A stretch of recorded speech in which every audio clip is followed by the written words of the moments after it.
Hi എല്ലാവർക്കും നമസ്കാരം. BSc അവേഴ്സിൻ്റെ മറ്റൊരു സെക്ഷനിലേക്ക് എല്ലാവർക്കും സ്വാഗതം.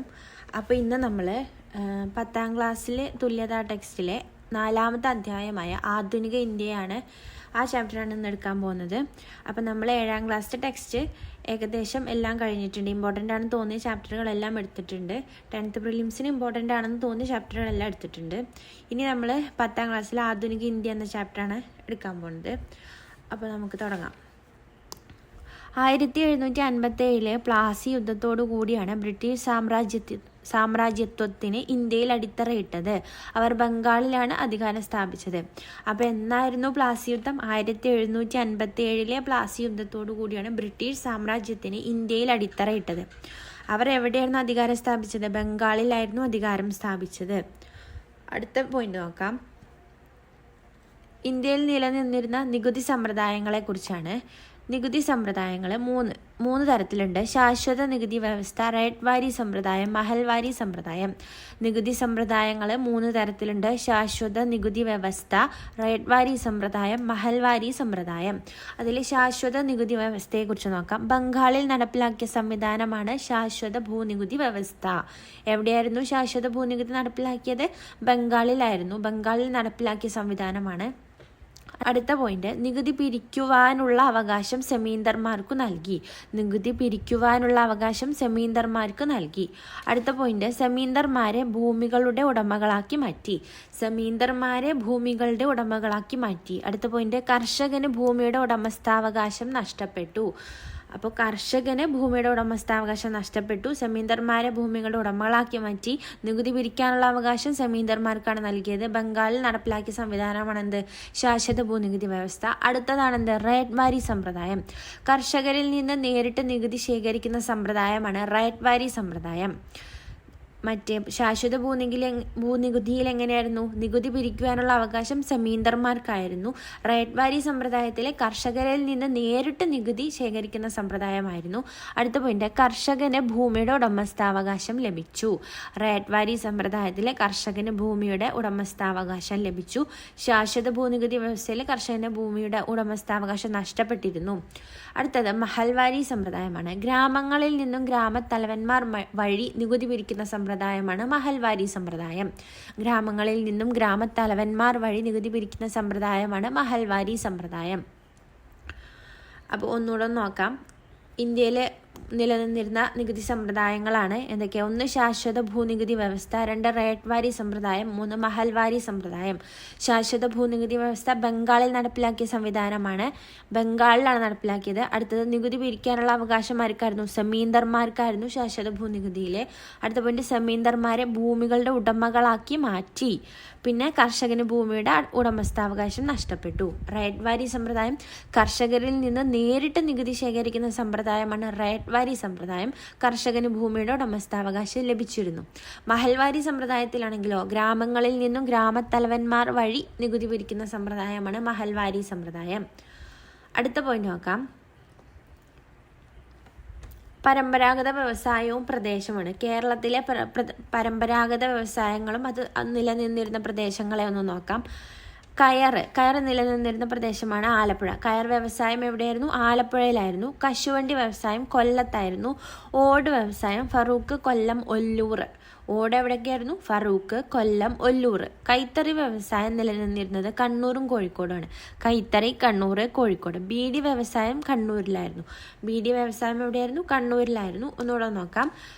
കയർ വ്യവസായം ആലപ്പുഴ, കശുവണ്ടി വ്യവസായം കൊല്ലം, ഓട് ഫറൂഖ്, കൊല്ലം, ഒല്ലൂർ. കൈത്തറി വ്യവസായം കണ്ണൂർ, കോഴിക്കോട്. ബീഡി വ്യവസായം കണ്ണൂരിലാണ് നിലനിന്നിരുന്നത്. അടുത്ത പോയിന്റ് നോക്കാം. ആധുനിക വ്യവസായങ്ങൾ. 19ാം നൂറ്റാണ്ടിലാണ് ആധുനിക വ്യവസായങ്ങളായ തുണി, ഇരുമ്പുരുക്ക്, പേപ്പർ, ചണം തുടങ്ങിയ വ്യവസായങ്ങൾ ഇന്ത്യയിൽ ആരംഭിക്കുന്നത്. തിരുവിതാംകൂറിലും കൊച്ചിയിലുമാണ് കേരളത്തിൽ ഈ വ്യവസായങ്ങൾ ആരംഭിച്ചത്. ഈ വ്യവസായശാലകളിൽ തൊഴിൽ ചെയ്യുന്ന തൊഴിലാളികൾ ചൂഷണത്തിന് ഇരയായിട്ടുണ്ട്. ചൂഷണങ്ങൾ എന്തൊക്കെയാണ്? കുറഞ്ഞ വേതനം, ദൈർഘ്യമേറിയ തൊഴിൽ സമയം, അനാരോഗ്യകരമായ ചുറ്റുപാടുകളൊക്കെയായിരുന്നു അവർക്കുണ്ടായിരുന്ന ചൂഷണങ്ങൾ. ഈ ചൂഷണത്തിനെതിരെ തൊഴിലാളികൾ സംഘടിക്കുകയും സമരം ചെയ്യുകയും ചെയ്തു. ബോംബെ, കൽക്കട്ട എന്നിവിടങ്ങളിലെ തൊഴിലാളി സമരങ്ങൾ ഇതിന് ഉദാഹരണമാണ്. അടുത്ത പോയിന്റ് നോക്കാം. ബ്രിട്ടീഷുകാർക്കെതിരെ നടന്ന ആദ്യകാല ചെറുത്തുനിൽപ്പുകൾ. അതിനൊരു ഉദാഹരണമാണ് നീലം കർഷകരുടെ കലാപം. ബ്രിട്ടീഷ് വ്യവസായങ്ങൾക്ക് അസംസ്കൃത വസ്തുക്കൾ ലഭിക്കുന്നതിനായി കർഷകർക്ക് മുൻകൂറായി പണം നൽകി. ബ്രിട്ടീഷ് വ്യവസായങ്ങൾക്ക് അസംസ്കൃത വസ്തുക്കൾ ലഭിക്കുന്നതിനായി കർഷകർക്ക് മുൻകൂറായി പണം നൽകി. ഇതിലൂടെ നീലം കൃഷി ചെയ്യാൻ ബ്രിട്ടീഷുകാർ കർഷകരെ പ്രോത്സാഹിപ്പിച്ചു. തൽഫലമായി ഭക്ഷ്യോൽപാദനം കുറഞ്ഞു, ക്ഷാമം പടർന്നു പിടിച്ചു. ഇത് കർഷകരുടെ ജീവിതത്തെ ദോഷകരമായി ബാധിച്ചു. തുടർന്ന് 1859 ബംഗാളിൽ നീലം കർഷകർ ബ്രിട്ടീഷുകാർക്കെതിരെ സംഘടിക്കുകയും കലാപം നടത്തുകയും ചെയ്തു. അതാണ് നീലം കർഷകരുടെ കലാപം. അടുത്തത് മാപ്പിള കലാപമാണ്. മൈസൂർ ഭരണകാലത്ത് കർഷകർ ഭൂമിയുടെ ഉടമസ്ഥരായി. എന്നാൽ ബ്രിട്ടീഷുകാർ മലബാറിൽ അധികാരം സ്ഥാപിച്ചതോടുകൂടി ജന്മിമാർക്ക് ഭൂമിയുടെ ഉടമസ്ഥാവകാശം തിരികെ നൽകി. അപ്പം ബ്രിട്ടീഷുകാർ എവിടെയാ? മലബാറിൽ അധികാരം സ്ഥാപിച്ചതോടുകൂടി ജന്മിമാർക്ക് ഭൂമിയുടെ ഉടമസ്ഥാവകാശം തിരികെ നൽകി. ഇതിനെതിരെ മലബാറിലെ കർഷകരായ മുസ്ലിങ്ങൾ നടത്തിയ കലാപമാണ് മാപ്പിള കലാപങ്ങൾ.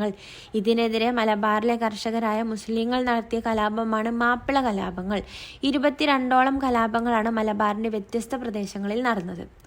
അടുത്ത പോയിന്റ് നോക്കാം. സാന്താൾ കലാപം. ഗോത്രവിഭാഗമായ സാന്താളുകളെ ബ്രിട്ടീഷുകാർക്കെതിരെ കലാപം നടത്താൻ പ്രേരിപ്പിച്ച സാഹചര്യം ആണ് സാന്താൾ കലാപം. ആ സാഹചര്യം നോക്കാം.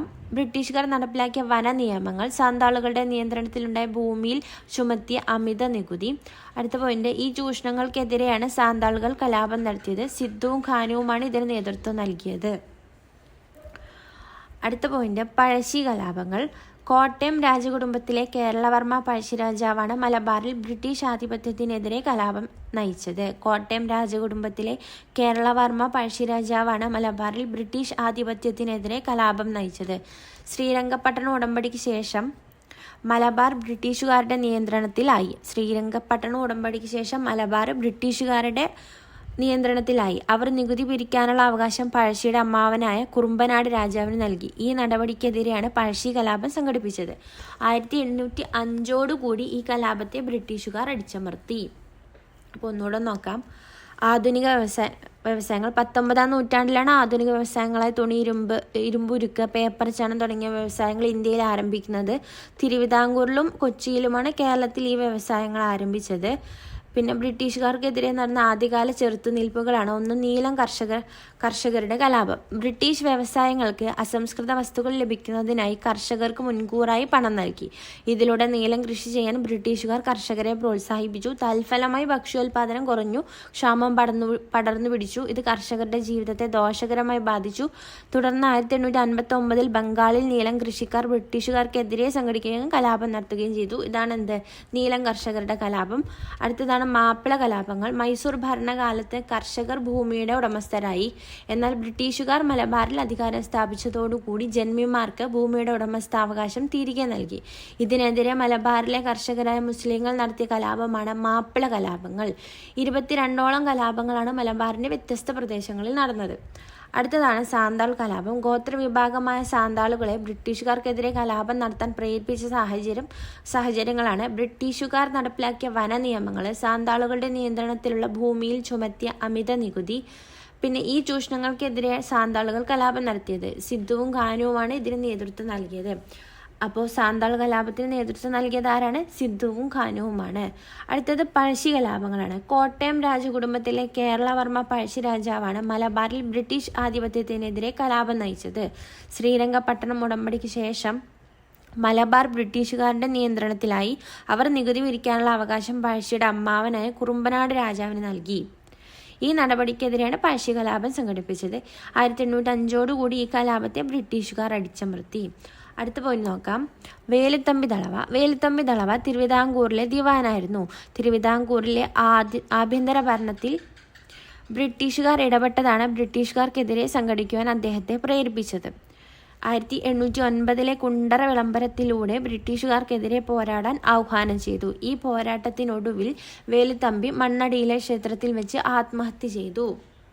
അപ്പോൾ കുറിച്യ കലാപത്തെക്കുറിച്ച് നോക്കാം.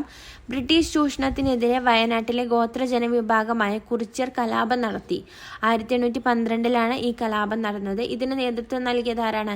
രാമനമ്പിയാണ് ഇതിന് കുറിച്യ കലാപത്തിന് നേതൃത്വം നൽകിയത്. ബ്രിട്ടീഷുകാർ കലാപത്തെ അടിച്ചമർത്തുകയും രാമനമ്പിയെ വധിക്കുകയും ചെയ്തു. അപ്പോൾ ബ്രിട്ടീഷ് ചൂഷണത്തിനെതിരെ വയനാട്ടിലെ ഗോത്രജന വിഭാഗമായ കുറിച്യർ കലാപം നടത്തി. 1812 ഈ കലാപം നടന്നത്.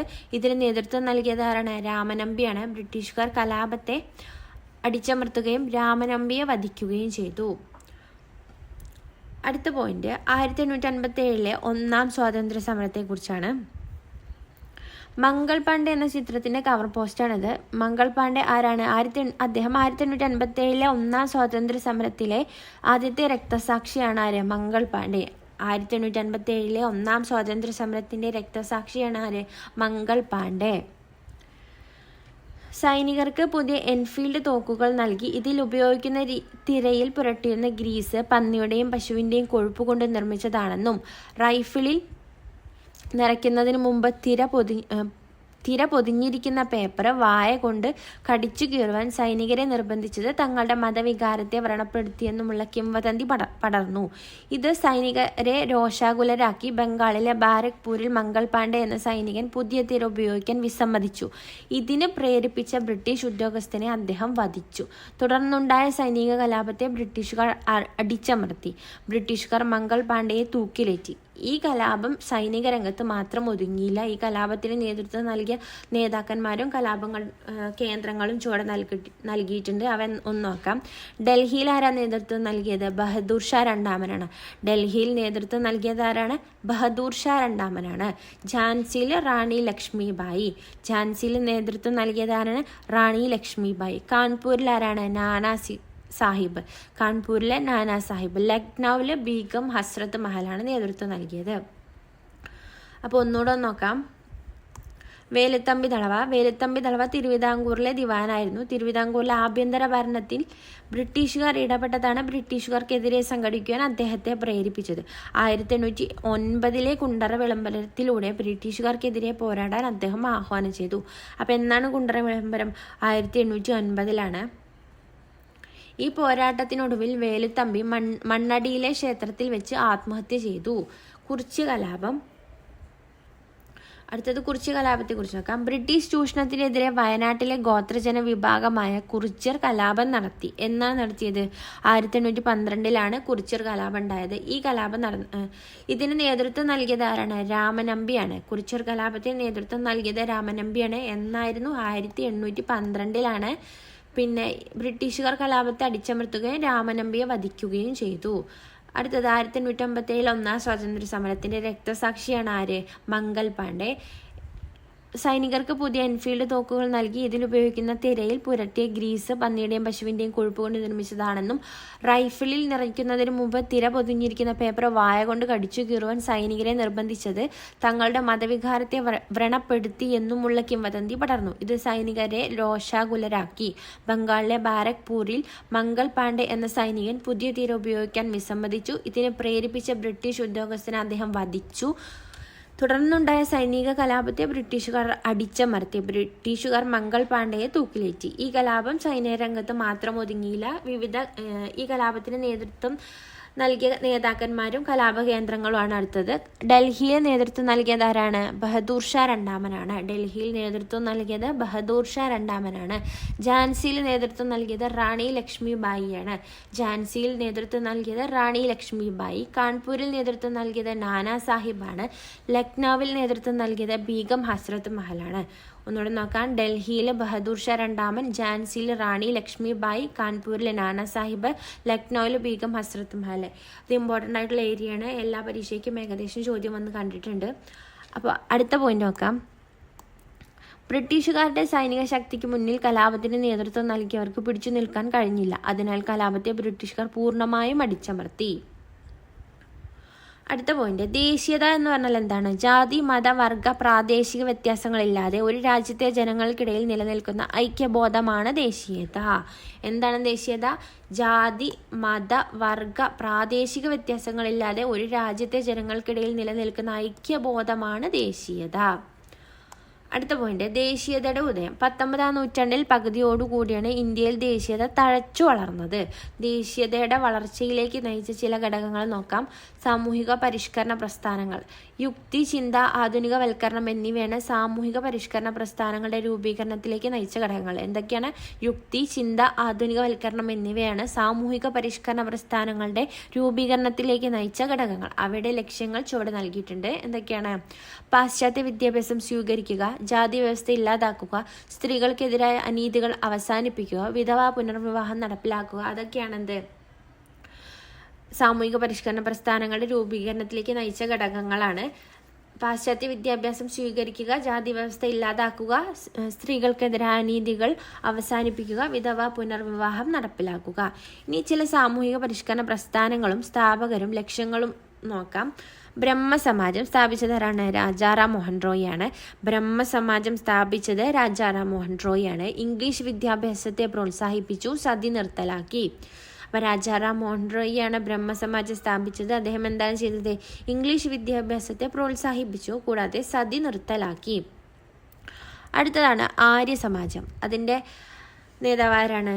സ്വാമി ദയാനന്ദ സരസ്വതിയാണ് സ്ഥാപകൻ. അതിൻ്റെ ലക്ഷ്യം എന്താണ്? ശുദ്ധി പ്രസ്ഥാനം ആരംഭിച്ചു, വേദങ്ങളിലേക്ക് തിരിച്ചു പോവുക എന്ന ആശയമാണ് ആര്യസമാജം മുന്നോട്ട് വെച്ചത്. അപ്പോൾ ആര്യസമാജം സ്ഥാപകൻ സ്വാമി ദയാനന്ദ സരസ്വതി ശുദ്ധി പ്രസ്ഥാനം ആരംഭിച്ചു, വേദങ്ങളിലേക്ക് തിരിച്ചു പോവുക എന്നതാണ് അതിൻ്റെ ആശയം. അടുത്തത് രാമകൃഷ്ണ മിഷനാണ്. സ്ഥാപകൻ ആരാണ്? സ്വാമി വിവേകാനന്ദനാണ് സ്ഥാപകൻ. സാമൂഹിക തിന്മകൾ നിർത്തലാക്കാൻ വേണ്ടി പ്രവർത്തിച്ച സംഘടനയാണ് രാമകൃഷ്ണ മിഷൻ. അപ്പോൾ രാമകൃഷ്ണ മിഷന്റെ സ്ഥാപകനാണ് സ്വാമി വിവേകാനന്ദൻ. സാമൂഹിക തിന്മകൾ നിർത്തലാക്കാൻ വേണ്ടി പ്രവർത്തിച്ചു. അടുത്തത് അലിഗഡ് പ്രസ്ഥാനമാണ്. അലിഗഡ് പ്രസ്ഥാനത്തിന്റെ സ്ഥാപകൻ ആരാണ്? സർ സയ്യിദ് അഹമ്മദ് ഖാനാണ്. അലിഗഡ് പ്രസ്ഥാനത്തിന്റെ സ്ഥാപകനാണ് സർ സയ്യിദ് അഹമ്മദ് ഖാൻ. ഇതിന്റെ ലക്ഷ്യം എന്താണ്? മുസ്ലിങ്ങളുടെ സാമൂഹിക ഉന്നമനത്തിനായിട്ട് പ്രവർത്തിച്ചു. അദ്ദേഹം എന്താണ്? മുസ്ലിങ്ങളുടെ സാമൂഹിക ഉന്നമനത്തിനായിട്ട് അലിഗഡ് പ്രസ്ഥാനത്തിലൂടെ പ്രവർത്തിച്ചു. അടുത്ത പോയിന്റ്, സത്യശോധക് സമാജം. ജ്യോതിബ ഫൂലെയാണ് ഇതിൻ്റെ സ്ഥാപകൻ. ഇതിൻ്റെ ലക്ഷ്യം എന്താണ്? പിന്നോക്ക വിഭാഗങ്ങളുടെ ഉയർച്ചയ്ക്കായിട്ടാണ് സത്യശോധക് സമാജം പ്രവർത്തിച്ചത്. സത്യശോധക് സമാജം ജ്യോതിബ ഫൂലെയുടെയാണ്. പിന്നോക്ക വിഭാഗങ്ങളുടെ ഉയർച്ചയ്ക്കായിട്ടാണ് പ്രവർത്തിച്ചത്. അടുത്തത് ശ്രീനാരായണ ധർമ്മപരിപാലന യോഗം. സ്ഥാപകനാണ് ശ്രീനാരായണ ഗുരു. ഇതിൻ്റെ ലക്ഷ്യം എന്താണ്? ജാതി വ്യവസ്ഥ, പിന്നോക്ക വിഭാഗങ്ങളുടെ ഉന്നമനം. ശ്രീനാരായണ ധർമ്മപരിപാലന യോഗത്തിന്റെ സ്ഥാപകൻ ശ്രീനാരായണ ഗുരുവാണ്. ഇതിന്റെ ലക്ഷ്യം എന്താണ്? ജാതി വ്യവസ്ഥ, പിന്നോക്ക വിഭാഗങ്ങളുടെ ഉന്നമനം. അടുത്ത പോയിന്റ്, സാധുജന പരിപാലന സംഘമാണ്. ഇതിന്റെ സ്ഥാപകനാണ് ആര്? അയ്യങ്കാളി. ഇതിന്റെ ലക്ഷ്യം കല്ലുമാല പ്രക്ഷോഭം. ഒന്നുകൂടെ ഒന്ന് നോക്കാം. ദേശീയതയുടെ ഉദയം. 19-ാം നൂറ്റാണ്ടിന്റെ പകുതിയോടുകൂടിയാണ് ഇന്ത്യയിൽ ദേശീയത തഴച്ചു വളർന്നത്. പിന്നെ ദേശീയതയുടെ വളർച്ചയിലേക്ക് നയിച്ച ചില ഘടകങ്ങളിൽ നമുക്ക് നോക്കാം. സാമൂഹിക പരിഷ്കരണ പ്രസ്ഥാനങ്ങൾ, യുക്തി, ചിന്ത, ആധുനികവൽക്കരണം എന്നിവയാണ് സാമൂഹിക പരിഷ്കരണ പ്രസ്ഥാനങ്ങളുടെ രൂപീകരണത്തിലേക്ക് നയിച്ച ഘടകങ്ങൾ. അവയുടെ ലക്ഷ്യങ്ങൾ എന്താണ്? പാശ്ചാത്യ വിദ്യാഭ്യാസം സ്വീകരിക്കുക, ജാതി വ്യവസ്ഥ ഇല്ലാതാക്കുക, സ്ത്രീകൾക്കെതിരായ അനീതികൾ അവസാനിപ്പിക്കുക, വിധവാ പുനർവിവാഹം നടപ്പിലാക്കുക. ഇനി ചില സാമൂഹിക പരിഷ്കരണ പ്രസ്ഥാനങ്ങളും സ്ഥാപകരും ലക്ഷ്യങ്ങളും ചുവടെ നൽകിയിട്ടുണ്ട്. അതൊന്ന് നോക്കാം. ബ്രഹ്മസമാജത്തിന്റെ സ്ഥാപകനാണ് ആര്? രാജാറാം മോഹൻ റോയ്. ഇതിന്റെ ലക്ഷ്യങ്ങൾ എന്താ? ഇംഗ്ലീഷ് വിദ്യാഭ്യാസത്തെ പ്രോത്സാഹിപ്പിച്ചു, സതി നിർത്തലാക്കി. അടുത്തതാണ് ആര്യസമാജം. സ്വാമി ദയാനന്ദ സരസ്വതിയാണ് സ്ഥാപകൻ. എന്താണ് ലക്ഷ്യം? ശുദ്ധി പ്രസ്ഥാനം ആരംഭിച്ചു, വേദങ്ങളിലേക്ക് തിരിച്ചു പോവുക എന്ന ആശയം ആരുടെയാണ്? സ്വാമി ദയാനന്ദ സരസ്വതിയുടെയാണ്. അടുത്തത് രാമകൃഷ്ണ മിഷൻ. സ്വാമി വിവേകാനന്ദനാണ് സ്ഥാപകൻ. അതിന്റെ ലക്ഷ്യം സാമൂഹിക തിന്മകൾ നിർത്തലാക്കാൻ വേണ്ടി പ്രവർത്തിച്ചു. അടുത്തതാണ് എന്ത്? അലിഗഡ് പ്രസ്ഥാനം. സർ സയ്യിദ് അഹമ്മദ് ഖാനാണ്. അദ്ദേഹം മുസ്ലിങ്ങളുടെ സാമൂഹിക ഉന്നമനത്തിനായി വേണ്ടിയിട്ടാണ് പ്രവർത്തിച്ചത്. അടുത്തത് സത്യശോധക് സമാജം. ജ്യോതിബ ഫൂലെയാണ്. പിന്നോക്ക വിഭാഗങ്ങളുടെ ഉയർച്ചയ്ക്ക് വേണ്ടിയിട്ടാണ് പ്രവർത്തിച്ചത്. അടുത്തത് ആരാണ്? ശ്രീനാരായണ ധർമ്മ പരിപാലന യോഗം. ശ്രീനാരായണ ഗുരുവിൻ്റെയാണ്. അദ്ദേഹം ജാതി വ്യവസ്ഥ, പിന്നോക്ക വിഭാഗങ്ങളുടെ ഉന്നമനത്തിന് വേണ്ടിയൊക്കെയാണ് പ്രവർത്തിച്ചത്. അടുത്തത് സാധുജന പരിപാലന സംഘം. അയ്യങ്കാളിയാണ് സ്ഥാപകൻ. ഇത് കല്ലുമാല പ്രക്ഷോഭം ഉണ്ടായിരുന്നു. അടുത്ത പോയിന്റ്, ചില വർത്തമാന പത്രങ്ങളെയും അവരുടെ സ്ഥാപകരെ ഒന്ന് നോക്കാം. സ്ഥാപകർ വർത്തമാന പത്രങ്ങൾ. ബാലഗംഗാധര തിലകിന്റെ പത്രമാണ് കേസരി മറാത്ത. ബാലഗംഗാധര തിലകിന്റെ പത്രമാണ് കേസരിയും മറാത്തയും. മിസ് ആനി ബസന്റിന്റെ പത്രമാണ് എന്ത്? New India commonweal. New India commonweal ആരുടെ പത്രമാണ്? ആനി ബസന്റിന്റെ പത്രമാണ്. മഹാത്മാഗാന്ധിയുടെ പത്രമാണ് young India Harijan. Mahatma Gandhi young India Harijan. New India Commonwealth ആകുമ്പോൾ മിസ് ആനി ബസന്റിൻ്റെയാണ്. ഇനി മൗലാന അബ്ദുൽ കലാം ആസാദ് അൽ ഹിലാൽ. മൗലാന അബ്ദുൽ കലാം ആസാദ് ആണെന്ത് അൽ ഹിലാൽ പത്രത്തിന്റെ സ്ഥാപകൻ. ഒന്നുകൂടെ നോക്കാം.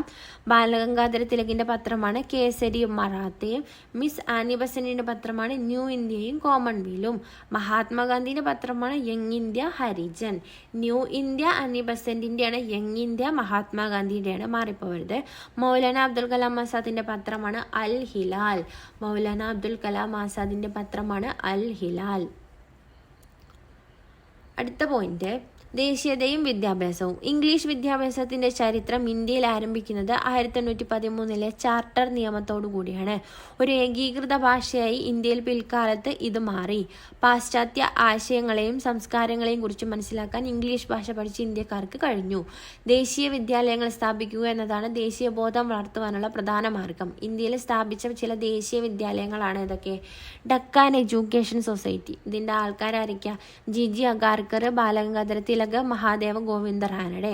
ഡക്കാൻ എഡ്യൂക്കേഷൻ സൊസൈറ്റിയുടെ ആൾക്കാരാണ് ജിജി അഗാർക്കർ, ബാലഗംഗാധര തിലക്, മഹാദേവ ഗോവിന്ദ റാനഡെ. അടുത്തത് വിശ്വഭാരതി സർവകലാശാല രവീന്ദ്രനാഥ ടാഗോറിൻ്റെയാണ്. വിശ്വഭാരതി സർവകലാശാലയുടെ സ്ഥാപകൻ ആരാണ്? രവീന്ദ്രനാഥ ടാഗോറാണ്. അടുത്തത് ജാമിയ മിലിയ ഇസ്ലാമിയ, സ്ഥാപകൻ മൗലാന മുഹമ്മദ് അലി ഷൗക്കത്ത് അലി, ഡോക്ടർ സക്കീർ ഹുസൈൻ, എം.എ. അൻസാരി ഒക്കെ ആരുടെയാണ്? ജാമിയ മിലിയ ഇസ്ലാമിയുടെ സ്ഥാപകരാണ്. അടുത്തത് ദേശീയതയും സാഹിത്യവും. വരിക വരിക സഹചര്യ സഹന സമര സമരമായി കരളുറച്ചു കൈകൾ കോർത്ത് കാൽനടയ്ക്ക് പോകനാം എന്ന വരി അംശി നാരായണ പിള്ളയുടെയാണ്. ഒന്നുകൂടെ നോക്കാം. ഇംഗ്ലീഷ് വിദ്യാഭ്യാസത്തിന്റെ ചരിത്രം ഇന്ത്യയിൽ ആരംഭിക്കുന്നത് 1813 ചാർട്ടർ നിയമത്തോടു കൂടിയാണ്. അപ്പൊ ചാർട്ടർ നിയമം 1813 ഒരു ഏകീകൃത ഭാഷയായി ഇന്ത്യയിൽ പിൽക്കാലത്ത് ഇംഗ്ലീഷ് മാറി. പാശ്ചാത്യ ആശയങ്ങളെയും സംസ്കാരങ്ങളെയും കുറിച്ച് മനസ്സിലാക്കാൻ ഇംഗ്ലീഷ് ഭാഷ പഠിച്ചൊരു ഇന്ത്യക്കാരന് കഴിഞ്ഞു. ദേശീയ വിദ്യാലയങ്ങൾ സ്ഥാപിക്കുക എന്നതാണ് ദേശീയബോധം വളർത്തുവാനുള്ള പ്രധാന മാർഗം. അപ്പോൾ ദേശീയ വിദ്യാലയങ്ങളാണ് ഇന്ത്യയിൽ സ്ഥാപിച്ച ചില ദേശീയ വിദ്യാലയങ്ങളും അതിൻ്റെ സ്ഥാപകരുമാണ്. Deccan education society G G Agarkar, Balagangadhara Tilak, Mahadeva Govinda Ranade. Deccan education സൊസൈറ്റിന്റെ സ്ഥാപകരാണ് ജിജി അഗാർക്കർ, ബാലഗംഗാധര തിലക്, മഹാദേവ ഗോവിന്ദ റാനഡെ. വിശ്വഭാരതി സർവകലാശാല ആരുടെയാണ്? രവീന്ദ്രനാഥ ടാഗോറിന്റെയാണ്. ജാമിയ മിലിയ ഇസ്ലാമിയ സ്ഥാപകരാണ് മൗലാന മുഹമ്മദ് അലി ഷൗക്കത്ത് അലി, ഡോക്ടർ സക്കീർ ഹുസൈൻ, എം.എ. അൻസാരി.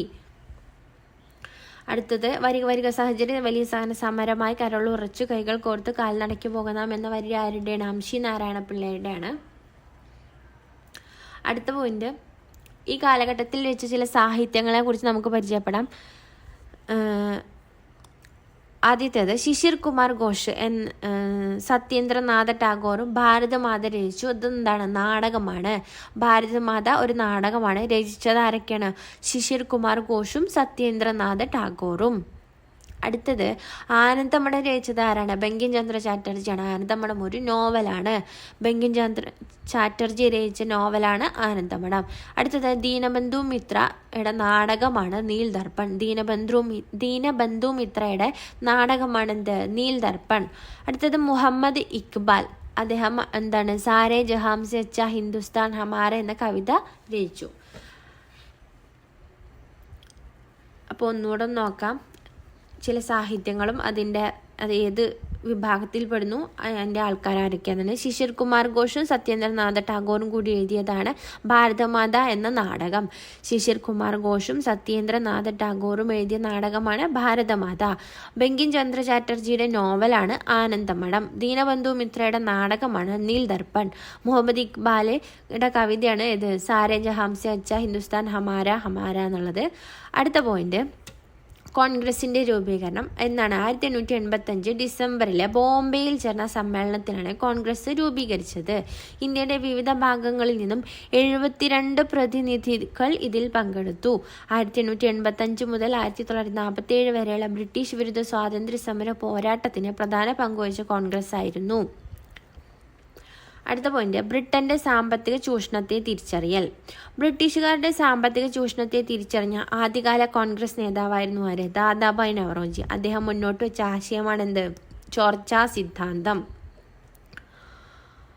അത് ചോർച്ചാ സിദ്ധാന്തം എന്താണെന്ന് നോക്കാം. ഇന്ത്യയിലെ സമ്പത്ത് ബ്രിട്ടനിലേക്ക് ഒഴുകുന്നുവെന്നും ഈ സമ്പത്തിന്റെ ഒഴുക്കാണ് ഇന്ത്യയുടെ ദാരിദ്ര്യത്തിന്റെ കാരണം എന്നും കണ്ടെത്തിയത് ആരാണ്? ദാദാഭായ് നവറോജിയാണ്. ഇതിനെ പറയുന്ന പേരാണെന്ത്? ചോർച്ചാ സിദ്ധാന്തം. അപ്പോൾ അടുത്തത് സ്വദേശി പ്രസ്ഥാനം. 1905 ബംഗാൾ വിഭജനത്തിനെതിരെ ആരംഭിച്ച പ്രസ്ഥാനമാണ് സ്വദേശി പ്രസ്ഥാനം. ഇവയുടെ സവിശേഷതകൾ എന്താ? ബംഗാൾ വിഭജനത്തിന്റെ ഇവയുടെ സവിശേഷതകളാണ് വിദേശ ഉൽപ്പന്നങ്ങളുടെ ബഹിഷ്കരണം, തദ്ദേശീയ ഉൽപ്പന്നങ്ങളുടെ ഉപയോഗം, വിദേശ വസ്തുക്കൾ ശേഖരിച്ച് കത്തിക്കുക. പിന്നെ സ്വദേശി പ്രസ്ഥാനത്തോടുകൂടി ഇന്ത്യയിൽ ദേശീയത കൂടുതൽ ശക്തമായി. ബ്രിട്ടീഷ് ഭരണത്തിനെതിരെ തീവ്രമായ നിലപാട് കൈക്കൊണ്ട ആദ്യകാല നേതാക്കന്മാരായിരുന്നു ലാല ലജ്പത് റായ്, ബാലഗംഗാധര തിലക്, ബിപിൻ ചന്ദ്രപാൽ. ഇവരെ ലാൽ ബാൽ പാൽ എന്നറിയപ്പെട്ടു. അപ്പോൾ അതിൻ്റെ ഇടയ്ക്കുള്ള ഒരു പോയിന്റ് ഒന്നുകൂടി നോക്കാം. ബംഗാൾ വിഭജനം തന്നെ 1905 കഴ്സൺ പ്രഭു നടപ്പാക്കിയതാണ് ബംഗാൾ വിഭജനം. ഭരണ സൗകര്യത്തിനായി ബംഗാളിനെ കിഴക്കൻ ബംഗാൾ, പടിഞ്ഞാറൻ ബംഗാൾ എന്നിങ്ങനെ രണ്ടായിട്ട് വിഭജിച്ചു. കിഴക്കൻ ബംഗാൾ മുസ്ലിം ഭൂരിപക്ഷ പ്രദേശവും പടിഞ്ഞാറൻ ബംഗാൾ ഹിന്ദു ഭൂരിപക്ഷ പ്രദേശവുമായിരുന്നു. ഭിന്നിപ്പിച്ചു ഭരിക്കുക എന്ന ബ്രിട്ടീഷ് നയമാണ് ഈ വിഭജനത്തിന്റെ അടിസ്ഥാന കാരണം. അപ്പോൾ ഒന്നുകൂടെ നോക്കാം. കോൺഗ്രസിന്റെ രൂപീകരണം എന്നാണ്? 1885 ഡിസംബർ 28-നാണ് കേട്ടോ. 1885 ഡിസംബർ 28-നാണ് കോൺഗ്രസിന്റെ രൂപീകരണം. എവിടെ വെച്ചിട്ടായിരുന്നു? ബോംബെയിലെ തേജ്പാൽ യൂണിവേഴ്സിറ്റിയിൽ വെച്ചിട്ടായിരുന്നു. അവിടെ ചേർന്ന സമ്മേളനത്തിലാണ് കോൺഗ്രസ് രൂപീകരിച്ചത്. ഇന്ത്യയുടെ വിവിധ ഭാഗങ്ങളിൽ നിന്നും എത്ര പ്രതിനിധികളാണ്? 72 പ്രതിനിധികൾ ഇതിൽ പങ്കെടുത്തു.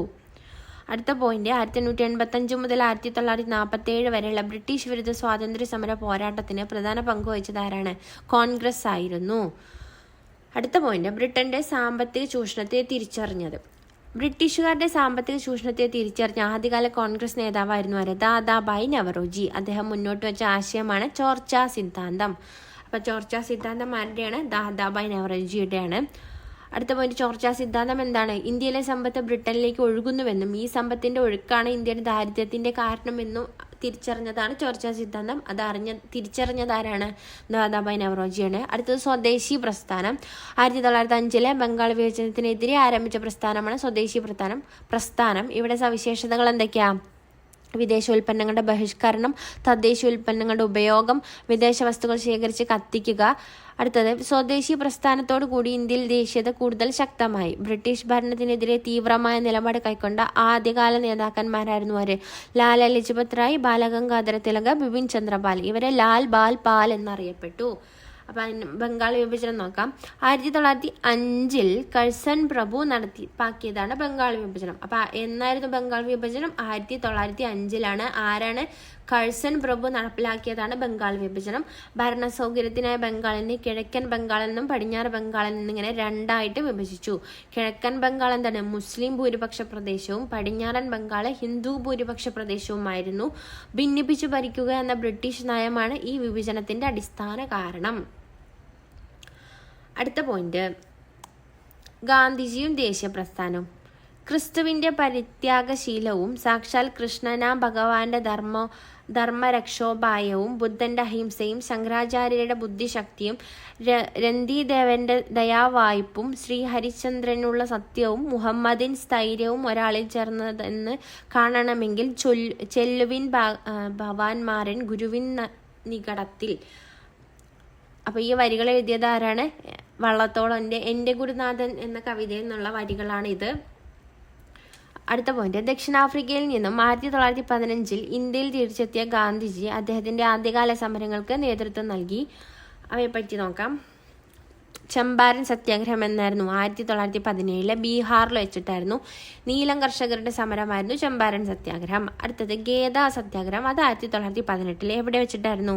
ഗുജറാത്തിൽ വെച്ചിട്ടായിരുന്നു. ഇത് കർഷക സമരമാണ്. അടുത്തത് അഹമ്മദാബാദ് തുണിമിൽ സമരം 1918 തന്നെ ഗുജറാത്തിൽ തന്നെ വെച്ചിട്ടായിരുന്നു. തൊഴിലാളി സമരമായിരുന്നു. ഗാന്ധിജി ഈ ആദ്യകാല 3 സമരങ്ങളെ വൻ വിജയമാക്കുകയും ജനകീയ ശ്രദ്ധ നേടുകയും ചെയ്തു. അടുത്തത് നിസ്സഹകരണ പ്രസ്ഥാനത്തെ കുറിച്ച് നോക്കാം. ഗാന്ധിജിയുടെ ആദ്യത്തെ ബഹുജന പ്രക്ഷോഭമായ നിസ്സഹകരണ പ്രസ്ഥാനം അപ്പോൾ ഗാന്ധിജിയുടെ ആദ്യത്തെ ബഹുജന പ്രക്ഷോഭമാണ് എന്ത്? നിസ്സഹകരണ പ്രസ്ഥാനം. ഗാന്ധിജിയുടെ ആദ്യത്തെ ബഹുജന പ്രക്ഷോഭമാണ് നിസ്സഹകരണ പ്രസ്ഥാനം. 1920 നാഗ്പൂർ കോൺഗ്രസ് സമ്മേളനത്തോടു കൂടിയാണ് നിസ്സഹകരണ പ്രസ്ഥാനം ആരംഭിച്ചത്. പഞ്ചാബ് പ്രശ്നം പരിഹരിക്കുക, സ്വരാജ് നേടുക, ഖിലാഫത്ത് പ്രശ്നത്തിന് പരിഹാരം കാണുക എന്നിവയായിരുന്നു ഇതിൻ്റെ ലക്ഷ്യം. നിർമ്മാണ പദ്ധതികൾ, ബഹിഷ്കരണ പദ്ധതികൾ എന്നിങ്ങനെ രണ്ടായിട്ട് തരംതിരിക്കാം. അപ്പോൾ നിസ്സഹകരണ പ്രസ്ഥാനത്തെ നിർമ്മാണ പദ്ധതികൾ, ബഹിഷ്കരണ പദ്ധതികൾ എന്നിങ്ങനെ രണ്ടായിട്ട് തരംതിരിക്കാം. അപ്പോൾ അതെന്താണെന്ന് നോക്കാം. നിർമ്മാണ പദ്ധതികൾ, ബഹിഷ്കരണ പദ്ധതികൾ. നിർമ്മാണ പദ്ധതികൾ എന്താണ്? ദേശീയ സ്കൂളുകളെ പ്രോത്സാഹിപ്പിക്കുക, തദ്ദേശീയ ഉൽപ്പന്നങ്ങൾ പ്രചരിപ്പിക്കുക. നിർമ്മാണ പദ്ധതിയിലുള്ളതാണ് എന്ത്? ദേശീയ സ്കൂളുകളെ പ്രോത്സാഹിപ്പിക്കുക, തദ്ദേശീയ ഉൽപ്പന്നങ്ങൾ പ്രചരിപ്പിക്കുക. അടുത്തതാണ് എന്ത്? ബഹിഷ്കരണ പദ്ധതികൾ. ബ്രിട്ടീഷ് നിയന്ത്രണത്തിലുള്ള ഗവൺമെൻറ് സ്കൂളുകളും കോടതികളും ബഹിഷ്കരിക്കുക, നികുതി നൽകാതിരിക്കുക, വിദേശോൽപ്പന്നങ്ങൾ ബഹിഷ്കരിക്കുക. 1922 ചൗരി ചൗര സംഭവത്തോടുകൂടി നിസ്സഹകരണ പ്രസ്ഥാനം പിൻവലിച്ചു. 1922 ചൗരി ചൗര സംഭവത്തോടുകൂടി എന്താണ്? നിസ്സഹകരണ പ്രസ്ഥാനം പിൻവലിച്ചു. അപ്പോൾ ഒന്നുകൂടെ നോക്കാം. ചമ്പാരൻ സത്യാഗ്രഹം എന്നായിരുന്നു? 1917 ബീഹാറിൽ വെച്ചിട്ടായിരുന്നു. നീലം കർഷകരുടെ സമരമായിരുന്നു ചമ്പാരൻ സത്യാഗ്രഹം. ബീഹാറിലെ നീലം കർഷകരുടെ സമരമാണ് ചമ്പാരൻ സത്യാഗ്രഹം 1917 ബീഹാറിൽ വെച്ചിട്ട്. അടുത്തത് ഗേദാ സത്യാഗ്രഹം 1918 ഗുജറാത്തിലെ കർഷക സമരമാണ് ഗേദാ സത്യാഗ്രഹം. 1918 ഗുജറാത്തിലെ കർഷക സമരമാണ് ഗേദാ സത്യാഗ്രഹം. അടുത്തത് അഹമ്മദാബാദ് തുണിമിൽ സമരം. അഹമ്മദാബാദ് തുണിമിൽ സമരം എന്നായിരുന്നു? 1918 ഗുജറാത്തിൽ വെച്ചിട്ടാണ്. ഗുജറാത്തിലെ തൊഴിലാളി സമരമാണ് അഹമ്മദാബാദ് തുണിമിൽ സമരം.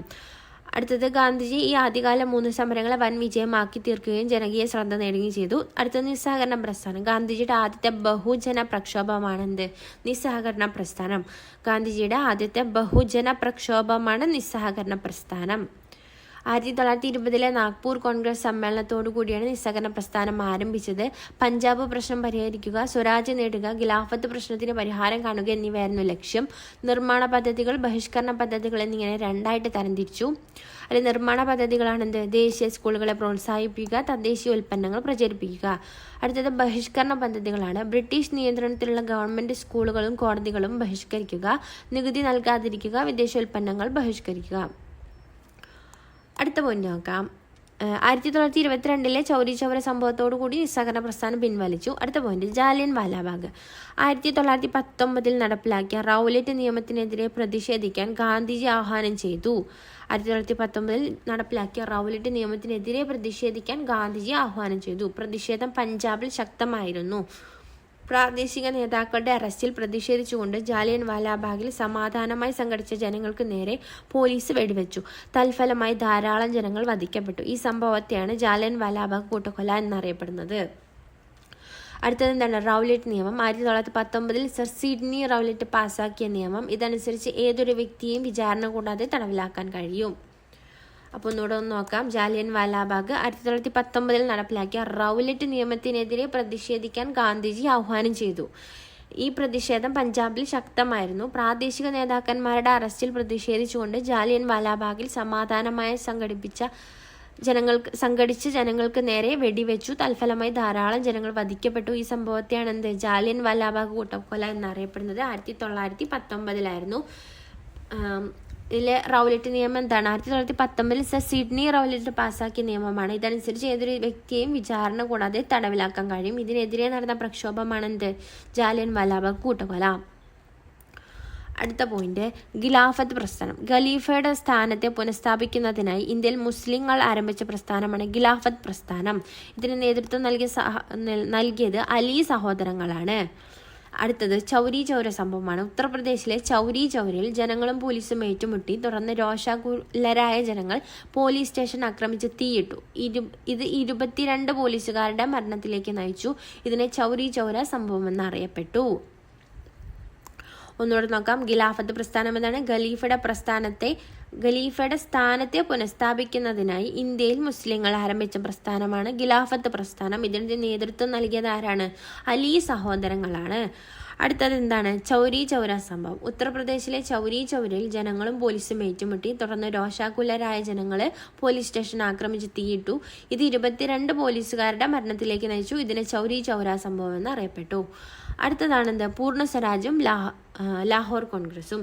ഇന്ത്യയുടെ ആദ്യത്തെ പ്രധാനമന്ത്രിയാണ് ആര്? ജവഹർലാൽ നെഹ്റു. ഇന്ത്യയുടെ ആദ്യത്തെ പ്രധാനമന്ത്രിയാണ് ജവഹർലാൽ നെഹ്റു. അദ്ദേഹമാണ് 1929 ലാഹോർ കോൺഗ്രസിന്റെ അധ്യക്ഷത വഹിച്ചത്. 1929 ലാഹോർ കോൺഗ്രസിന് അധ്യക്ഷത വഹിച്ചത് ആരാണ്? ജവഹർലാൽ നെഹ്റു ആണ്. അതിലെ ചില തീരുമാനങ്ങളാണ് പൂർണ്ണ സ്വരാജ്. 1929 ലാഹോർ കോൺഗ്രസിന്റെ തീരുമാനങ്ങളാണ് പൂർണ്ണ സ്വരാജ്. നിയമലംഘന പ്രസ്ഥാനം ഗാന്ധിജിയുടെ നേതൃത്വത്തിൽ ആരംഭിക്കാൻ തീരുമാനിച്ചു. ജനുവരി 26 ഇന്ത്യയുടെ സ്വാതന്ത്ര്യ ദിനമായി ആഘോഷിക്കാൻ തീരുമാനിച്ചു. അടുത്ത പോയിന്റ് നിയമലംഘന പ്രസ്ഥാനമാണ്. ഗാന്ധിജിയും അനുയായികളും സബർമതിയിൽ നിന്ന് ദണ്ഡി കടപ്പുറത്തേക്ക് മാർച്ച് നടത്തി. ലാഹോർ കോൺഗ്രസിന്റെ തീരുമാനപ്രകാരമാണ് 1930 നിയമലംഘന പ്രസ്ഥാനം ഗാന്ധിജി ആരംഭിക്കുന്നത്. ലാഹോർ കോൺഗ്രസിന്റെ തീരുമാനപ്രകാരമാണ് 1930 നിയമലംഘന പ്രസ്ഥാനം ആരംഭിക്കുന്നത്? ഗാന്ധിജി ആരംഭിക്കുന്നത്. 78 അനുയായികളുമായി സബർമതിയിൽ നിന്ന് യാത്ര തിരിച്ച് ദണ്ഡി കടപ്പുറത്തെത്തി ഉപ്പ് നിർമ്മിച്ചുകൊണ്ട് ഉപ്പ് നിയമത്തെ ലംഘിച്ചു. നിയമലംഘന പ്രസ്ഥാനം നടന്ന പ്രദേശങ്ങളാണ് പയ്യന്നൂർ കേരളം, വേദാരണ്യം തമിഴ്നാട്, ബോംബെ, നവഖാലി ബംഗാള്. സ്ത്രീകളുടെ പങ്കാളിത്തം ഇതിന്റെ സവിശേഷതയാണ്. ഗാന്ധി ഇർവിൻ ഉടമ്പടിയോടുകൂടി നിയമലംഘന പ്രസ്ഥാനം പിൻവലിച്ചു. അപ്പോൾ ഒന്നുകൂടെ നോക്കാം. പൂർണ്ണ സ്വരാജും ലാഹോർ കോൺഗ്രസും. ഇന്ത്യയുടെ ആദ്യത്തെ പ്രധാനമന്ത്രിയാണ് ആര്? ജവഹർലാൽ നെഹ്റു. അദ്ദേഹമാണ് 1929 ലാഹോർ കോൺഗ്രസിന്റെ അധ്യക്ഷത വഹിച്ചത്. അതിലെ ചില തീരുമാനങ്ങളാണ് പൂർണ്ണ സ്വരാജ്. നിയമലംഘന പ്രസ്ഥാനം ഗാന്ധിജിയുടെ നേതൃത്വത്തിൽ ആരംഭിക്കാൻ തീരുമാനിച്ചു. ജനുവരി 26 ഇന്ത്യയുടെ സ്വാതന്ത്ര്യ ദിനമായിട്ട് ആഘോഷിക്കാൻ തീരുമാനിച്ചു. അടുത്തത് നിയമലംഘന പ്രസ്ഥാനമാണ്. ഗാന്ധിജിയും അനുയായികളും സബർമതിയിൽ ദണ്ഡി കടപ്പുറത്തേക്ക് മാർച്ച് നടത്തി. ലാഹോർ കോൺഗ്രസിന്റെ തീരുമാനപ്രകാരമാണ് 1930 നിയമലംഘന പ്രസ്ഥാനം ഗാന്ധിജി ആരംഭിക്കുന്നത്. 78 അനുയായികളുമായിട്ട് സബർമതിയിൽ നിന്ന് യാത്ര തിരിച്ച് ദണ്ഡി കടപ്പുറത്ത് എത്തി ഉപ്പ് നിർമ്മിച്ചുകൊണ്ട് ഉപ്പ് നിയമത്തെ ലംഘിച്ചു. അടുത്ത പോയിന്റാണ് നിയമലംഘന പ്രസ്ഥാനം നടന്ന പ്രദേശങ്ങളാണ് കേരളത്തിൽ പയ്യന്നൂരിലും തമിഴ്നാട്ടിലെ വേദാരണ്യം, ബോംബെയില്, ബംഗാള്, നവഖാലി എന്ന സ്ഥലത്തൊക്കെയാണ് നിയമലംഘന പ്രസ്ഥാനം നടന്ന പ്രദേശങ്ങൾ. അടുത്തത് സ്ത്രീകളുടെ പങ്കാളിത്തം ഇതിന്റെ സവിശേഷതയാണ്. ഗാന്ധി ഇർവിൻ ഉടമ്പടിയോടുകൂടിയാണ് നിയമലംഘന പ്രസ്ഥാനം പിൻവലിച്ചത്. അടുത്തതാണ് ക്വിറ്റ് ഇന്ത്യ പ്രസ്ഥാനം. പ്രവർത്തിക്കുക അല്ലെങ്കിൽ മരിക്കുക. ക്വിറ്റ് ഇന്ത്യ സമരകാലത്ത് ഗാന്ധിജിയുടെ ജനങ്ങളോടുള്ള ആഹ്വാനമായിരുന്നു പ്രവർത്തിക്കുക അല്ലെങ്കിൽ മരിക്കുക. 1942 ബോംബെ സമ്മേളനത്തിൽ ക്വിറ്റ് ഇന്ത്യ സമരം പ്രഖ്യാപിച്ചു. ഗാന്ധിജി ഉൾപ്പെടെ പ്രധാന നേതാക്കളെ അറസ്റ്റ് ചെയ്തതിനെ തുടർന്ന് രണ്ടാം നിരയിലെ കോൺഗ്രസ് നേതാക്കളാണ് ഇതിന് നേതൃത്വം നൽകിയത്. അപ്പോൾ ക്വിറ്റ് ഇന്ത്യ പ്രസ്ഥാനം പ്രവർത്തിക്കുക അല്ലെങ്കിൽ മരിക്കുക. ക്വിറ്റ് ഇന്ത്യ സമരകാലത്ത് ഗാന്ധിജി ജനങ്ങളോടുള്ള ആഹ്വാനമായിരുന്നു എന്ത്? പ്രവർത്തിക്കുക അല്ലെങ്കിൽ മരിക്കുക, ഡു ഓർ ഡൈ. 1942 ബോംബെ സമ്മേളനത്തിൽ ക്വിറ്റ് ഇന്ത്യ സമരം പ്രഖ്യാപിച്ചു. ഗാന്ധിജി ഉൾപ്പെടെയുള്ള പ്രധാന നേതാക്കളെ അറസ്റ്റ് ചെയ്തതിനെ തുടർന്ന് രണ്ടാം നിരയിലെ കോൺഗ്രസ് നേതാക്കളാണ് ഇതിന് നേതൃത്വം നൽകിയത്. അടുത്തത് ഭഗത് സിംഗിനെ പറ്റി നോക്കാം. എന്താണ്? സായുധ വിപ്ലവത്തിലൂടെ ഇന്ത്യയെ സ്വതന്ത്രമാക്കാൻ ശ്രമിച്ച വിപ്ലവകാരിയായിരുന്നു ഭഗത് സിംഗ്. സായുധ വിപ്ലവത്തിലൂടെ ഇന്ത്യയെ സ്വതന്ത്രമാക്കാൻ ശ്രമിച്ച വിപ്ലവകാരിയായിരുന്നു Bhagat Singh. 1928 Hindustan socialist republic association എന്ന സംഘടനയ്ക്ക് അദ്ദേഹം രൂപം നൽകി. 1931 മാർച്ച് 23 ബ്രിട്ടീഷുകാർ അദ്ദേഹത്തെ തൂക്കിലേറ്റി. അപ്പോൾ ഭഗത് സിംഗിന്റെ പ്രത്യേകതയാണ് എന്ത്? സായുധ വിപ്ലവത്തിലൂടെ ഇന്ത്യയെ സ്വതന്ത്രമാക്കാൻ ശ്രമിച്ച വിപ്ലവകാരിയായിരുന്നു Bhagat Singh. 1928 Hindustan socialist republic association എന്ന സംഘടനയ്ക്ക് അദ്ദേഹം രൂപം നൽകി. 1928 1931 മാർച്ച് 23 ബ്രിട്ടീഷുകാർ അദ്ദേഹത്തെ തൂക്കിലേറ്റി. അടുത്ത ആളാണ് സുഭാഷ് ചന്ദ്രബോസ്. ഗാന്ധിയൻ സമരരീതിയോട് വിയോജിപ്പ് പ്രകടിപ്പിച്ച നേതാവായിരുന്നു സുഭാഷ് ചന്ദ്രബോസ്. അദ്ദേഹം രൂപീകരിച്ച രാഷ്ട്രീയ പാർട്ടിയാണ് ഫോർവേഡ് ബ്ലോക്ക്. സുഭാഷ് ചന്ദ്രബോസിന്റെ രാഷ്ട്രീയ പാർട്ടിയാണിത് ഫോർവേഡ് ബ്ലോക്ക്. പിന്നീട് അദ്ദേഹം ഇന്ത്യൻ നാഷണൽ ആർമിയിൽ INA ചേർന്നു. ബ്രിട്ടന്റെ ശത്രുവായ ജപ്പാന്റെ സഹായത്തോടുകൂടി ഇന്ത്യയെ സ്വതന്ത്രമാക്കാൻ വേണ്ടി ശ്രമിച്ചു.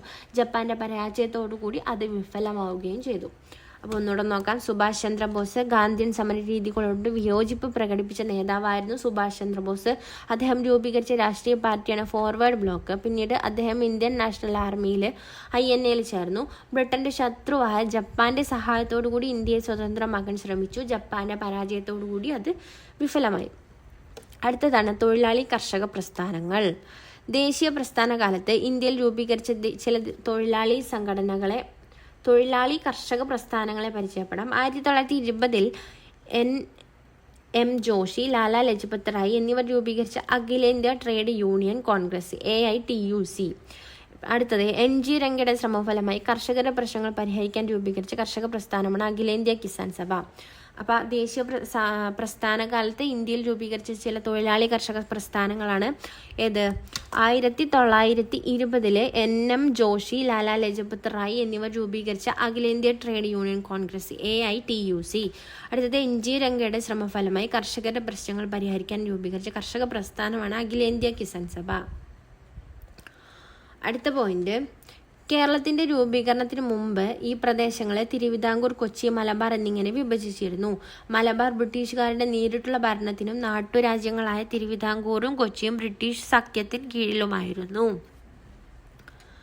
അടുത്ത പോയിന്റ്, മലബാർ, തിരുവിതാംകൂർ. ഗാന്ധിജിയും ഷൗക്കത്ത് അലിയും കോഴിക്കോട്ടെത്തി ഖിലാഫത്ത് പ്രസ്ഥാനത്തിന് പിന്തുണ പ്രഖ്യാപിച്ചു. 1920 മലബാറിലെ ഗാന്ധിജിയും ഷൗക്കത്ത് അലിയും കോഴിക്കോടെത്തി ഖിലാഫത്ത് പ്രസ്ഥാനത്തിന് പിന്തുണ പ്രഖ്യാപിച്ചു. 1920 മലബാറിലെ കർഷകരായ മാപ്പിളമാർ നടത്തിയ കലാപമാണ് മാപ്പിള കലാപം. 1921 കേളപ്പന്റെ നേതൃത്വത്തിൽ ഉപ്പു സത്യാഗ്രഹം നടന്നു. 1930 ക്ഷേത്രപ്രവേശനം അനുവദിക്കുന്നതിന് വേണ്ടി കേളപ്പന്റെ നേതൃത്വത്തിൽ നടന്ന സത്യാഗ്രഹമാണ് ഗുരുവായൂർ സത്യാഗ്രഹം. അതെന്താണ്?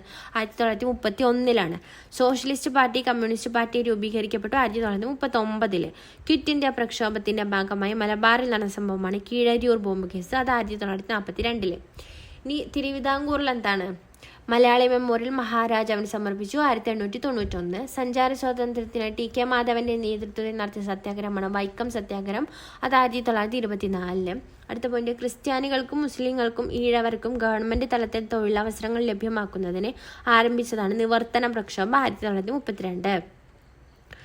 അടുത്ത പോയിന്റ്, ശ്രീ ചിത്തിര തിരുനാൾ ക്ഷേത്ര പ്രവേശന വിളംബരം നടത്തി. 1936. അടുത്ത പോയിന്റ്, തിരുവിതാംകൂർ സ്റ്റേറ്റ് കോൺഗ്രസ് രൂപീകരിച്ചു. 1938. അടുത്ത പോയിന്റ്, സർ CP രാമസ്വാമി അയ്യരുടെ ഭരണപരിഷ്കാരങ്ങൾക്കെതിരെ പുന്നപ്ര വയലാർ സമരം കമ്മ്യൂണിസ്റ്റുകാർ സംഘടിപ്പിച്ചു. 1946. കൊച്ചിയിൽ എന്തായിരുന്നു? ഇലക്ട്രിസിറ്റി സമരത്തോടുകൂടി കൊച്ചിയിൽ ഉത്തരവാദിത്ത ഭരണത്തിനായി പ്രക്ഷോഭം ആരംഭിച്ചു. 1936 കൊച്ചി പ്രജാമണ്ഡലത്തിന്റെ രൂപീകരണം 1941. ഒന്നുകൂടെ നോക്കാം, വളരെ ഇമ്പോർട്ടൻ്റ് ആയിട്ടുള്ള ഒരു ഏരിയയാണ്. എല്ലാ പോയിന്റ്സും ഉൾപ്പെടുത്തിയിട്ടുള്ള ഒരു പട്ടികയാണ്. ഗാന്ധിജിയും ഷൗക്കത്ത് അലിയും കോഴിക്കോടെത്തി ഖിലാഫത്ത് പ്രസ്ഥാനത്തിന് പിന്തുണ പ്രഖ്യാപിച്ചു എന്ന് 1920. 1921 മലബാറിലെ കർഷകരായ മാപ്പിളമാർ നടത്തിയ കലാപമാണ് മാപ്പിള കലാപം. അടുത്തത് 1930 കേളപ്പന്റെ നേതൃത്വത്തിൽ ഉപ്പു സത്യാഗ്രഹം നടന്നു. 1931 എന്താണ്? ക്ഷേത്രപ്രവേശനം അനുവദിക്കുന്നതിന് വേണ്ടി കേളപ്പന്റെ നേതൃത്വത്തിൽ നടന്ന സത്യാഗ്രഹമാണ് ഗുരുവായൂർ സത്യാഗ്രഹം. അടുത്തത് 1939 സോഷ്യലിസ്റ്റ് പാർട്ടി കമ്മ്യൂണിസ്റ്റ് പാർട്ടിയായിട്ട് രൂപീകരിക്കപ്പെട്ടു. 1942 ക്വിറ്റ് ഇന്ത്യ പ്രക്ഷോഭത്തിന്റെ ഭാഗമായി മലബാറിൽ നടന്ന സംഭവമാണ് കീഴരിയൂർ ബോംബ് കേസ്. അപ്പോൾ തിരുവിതാംകൂറിൽ നോക്കാം. 1991 മലയാളി മെമ്മോറിയൽ മഹാരാജാവിന് സമർപ്പിച്ചു. 1924 എന്ത്? സഞ്ചാര സ്വാതന്ത്ര്യത്തിനായി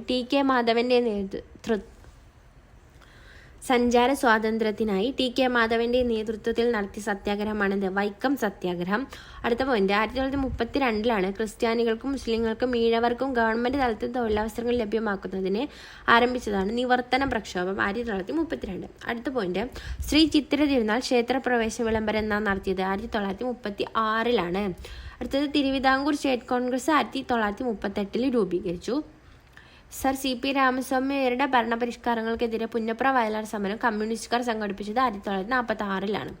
അടുത്തത് കൊച്ചിയിലെ ഇലക്ട്രിസിറ്റി സമരത്തോടുകൂടി കൊച്ചിയിൽ ഉത്തരവാദിത്ത ഭരണത്തിനായി പ്രക്ഷോഭം ആരംഭിച്ചു. 1936. കൊച്ചി പ്രജാമണ്ഡലത്തിന്റെ രൂപീകരണം 1941. അടുത്ത പോയിന്റ്, സ്വാതന്ത്ര്യത്തിലേക്ക്. രണ്ടാം ലോക യുദ്ധത്തിന് ശേഷം ബ്രിട്ടനിൽ അധികാരത്തിൽ വന്ന ലേബർ പാർട്ടി ഇന്ത്യയുടെ സ്വാതന്ത്ര്യത്തിന് അനുകൂലമായിരുന്നു. 1947 ജൂലൈയിൽ ബ്രിട്ടീഷ് പാർലമെന്റ് ഇന്ത്യയിൽ സ്വാതന്ത്ര്യ നിയമം പാസാക്കി.